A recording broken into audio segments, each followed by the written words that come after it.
आंघोळ करताना या 6 चुका कधीही करू नका. जेवणानंतर लगेच आंघोळ करू नका, कारण रक्त जास्त पचनसाठी लागणारं पोटाकडे जायचं तर ते त्वचेकडे येतं आणि पचन संस्था बिघडत असते. तसंच शॅम्पू ही दररोज वापरायची गोष्ट नाही. हे आठवड्यात 2दा किंवा जास्तीत जास्त 1 दिवस आड वगैरे वापरा आणि तो सौम्य शॅम्पू वापरा. जमल्यास हर्बल शॅम्पू वापरा. स्ट्रॉंग शॅम्पू किंवा स्ट्रॉंग साबण सुद्धा जास्त वापरू नका. कमी पावरचे किंवा सौम्य स्वरूपाचे जे असतात असे साबण आणि शॅम्पू वापरला पाहिजे.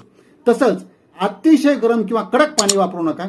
कोमट पाणी थोडंसं तुमच्या शरीराला जमेल असं ते सुरुवातीला वापरा आणि हळूहळू आंघोळ जर संपत येईल तसंच त्याच्यापासून सुद्धा थंड पाण्याकडे येते आंघोळ शेवटी थंड पाण्याने संपवा. तसंच तुम्ही आंघोळ कधीही टाळू नका.